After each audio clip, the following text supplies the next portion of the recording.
Hey traders, a very warm welcome to you. Okay, so this is part two of sayings and phrases that you always hear, or you often hear from losing traders, or you never hear really from winning traders. Okay, so I have 8 phrases for you here, and I have to admit, like I said in the last video, pretty much have done most of these myself. Maybe you have too, but just watch out for them because these aren't the kind of phrases you hear from winning traders. All right, let's go. I don't need stops. Now, don't get me wrong, there are some traders out there who trade without stops. They've developed a system and strategy, they manage their risk in other ways, they kind of know what their deal is. But for the majority of us, especially newer traders, intermediate traders, we need to have stops. We need to have a point where we say, hey, enough's enough. And by the way, the guys who trade supposedly without stops are doing it because they're disciplined enough to pull the plug at a certain point when they know the trade is not working. Okay, that's the difference. They've still got a stop, but they've got an idea and they're reviewing it constantly, or they've got a mental stop, but they're disciplined enough to get rid of it. However, trading without stops is potentially suicidal, because if you don't have a stop, where are you going to come out of the position? At least a stop is giving you a chance to go again. If this thing moves against you and it goes way beyond what you thought you were going to lose, you're going to feel panicked. You're not going to want to close it. You're going to be a deer in headlights. And this is how we can spiral down into a blown up account. So if someone says, I don't need stops, unless they're super experienced and they've made a lot of money, then you need to be careful about or need to think, hey, hang on, that needs to be reframed. Right, number 2, pinning your self-worth on your last trade. What I mean by so, not really a saying, but the saying would be, my last trade was a loser, I'm a losing trader. My last trade was a winner, I'm a winning trader. Complete and utter nonsense. It doesn't matter how bad your last trade was. It doesn't matter how good your last trade was. It does not matter. Pinning your self-worth or your trading value or your trading status on your last trade is a recipe for disaster, because you'll have emotional swings of I'm a genius to I'm a failure. I'm a genius, I'm a failure. Genius, genius, failure. You get the idea. You know, it doesn't make any sense whatsoever. Smooth it out. Look every quarter, look every month, look every week if you need to, day, whatever, if you have to, if you're a day trader. But the last trade, honestly, but even that, you shouldn't be pinning your trading value or trading worth on the last week or month of performance.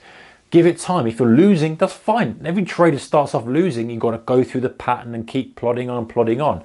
Look to where you're going to be, not where you've been. All right, number 3.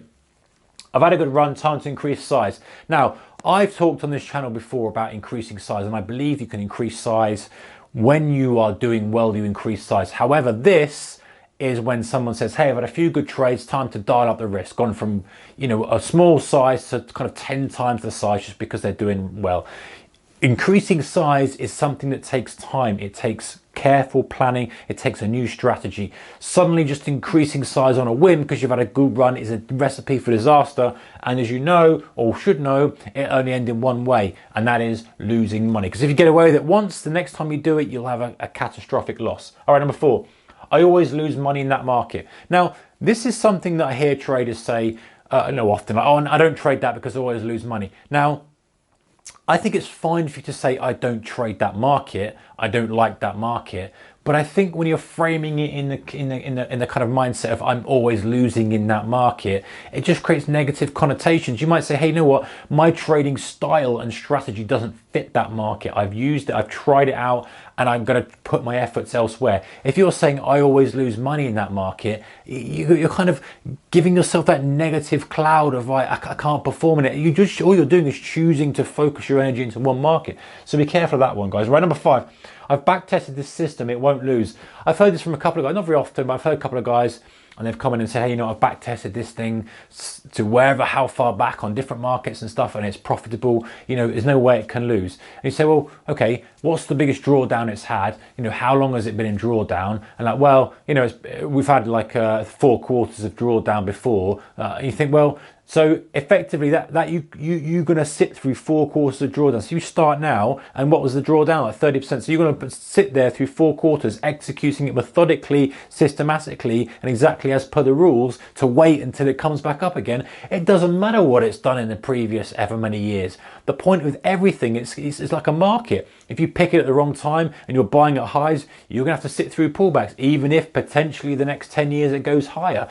Can you do that? Can you afford to do that? Probably not. You probably want to pick something that's a bit better than that. So yes, backtesting, fine if that's your thing, all very well and good. However, you need to kind of measure your expectations and say, hey, the fact it won't lose is not an accurate thing to say. It could lose, and what's your risk management strategy? What's your strategy? What's your plan for when it does lose, if it does lose, rather than thinking it can't lose? Because, you know, you'll go in there thinking this is great, and maybe you'll have a few good winning traders in a row, then you'll get smacked. You have a few losing traders, you won't know what to do, you won't have a plan for it. You might discard a perfectly good system that just needs to be trimmed down in terms of size. All right, next one, guys, number 6. I need to be sure my next trade is a winner. I've had this before, and I think I've probably said this myself, when you know, you're thinking, oh man, you're losing trades, trades aren't working out. This next one's got to be winner. I'm going to do everything. I'm going to make extra analysis on this. I'm going to make sure I've got to make sure my indicator's doing this. I'm going to make sure this, make sure that broker said this. It's got been upgraded. I'm going to make sure that this one can't lose. Unfortunately, there's no such thing. All you got to do is place your bet, take your risk, and let the market do what it needs to do. You cannot go in there and say, I'm only going to wait for the very, very best trade. Yes, you can do that, and you can have A-grade setups, but this doesn't really lend itself to this. Most people say, oh, I'm going to make sure I've got all these things that say it's going to be a winner, so it's guaranteed winner. And actually, to be honest, most of the time, when things are at their best are the times when they rotate back. When everyone says it's great, and it's getting upgraded, and it's getting this, and social media's going crazy, that's the time when it goes and tails back. So it's actually works against you when you're trying to look for reasons to take the thing. All right, the best trades are actually ones where people aren't talking about it, or it's out of favor, or anything like that. Okay, number 7. I've been losing, but I'll increase my position size anyway. Oh, this is one that will absolutely almost guarantee you wipe out. You're losing money, you want to increase your position size because you want to get back to the account balance you were before you were losing money. You lost a lot of money. You think, how long is it going to take me to get back to there? It's going to take me too long. You know what? I got a quick way of doing it. I'll increase my position size, and that way I can get back quicker. The point is, if you've been losing money, you're out of tune with the market. Your strategy's not working. Your style's not working. You're not really doing a very good job. And to be risking more when you're not doing a very good job is completely opposite of what you should be doing. You should be dialing back the risk, not increasing the risk. All right, number 8, why did I hesitate? The answer to that is because you don't believe in the system. If you believed in the system was a good quality system and it would lose and it will win, and you're still not pulling the trigger, if you believed in it, you would pull the trigger. There's just nothing else to it, guys. If you believe that it's a good system and you want to do it, and even if you're accepting the losses that come with it, and you've made the decision to pull the trigger when that signal comes, then you will do it. You know, if you're asking yourself why you hesitate, the simple answer to that is you don't believe in the system. So, and we've talked about in other videos of how to rectify that and prove to yourself and your subconscious about why that strategy is a good strategy and why you should do it, and kind of rewire the brain so that you can just pull the trigger every time. All right, guys, there's a few more there for you. Sayings and phrases you hear from losing traders. See you next one. Take care. Bye-bye.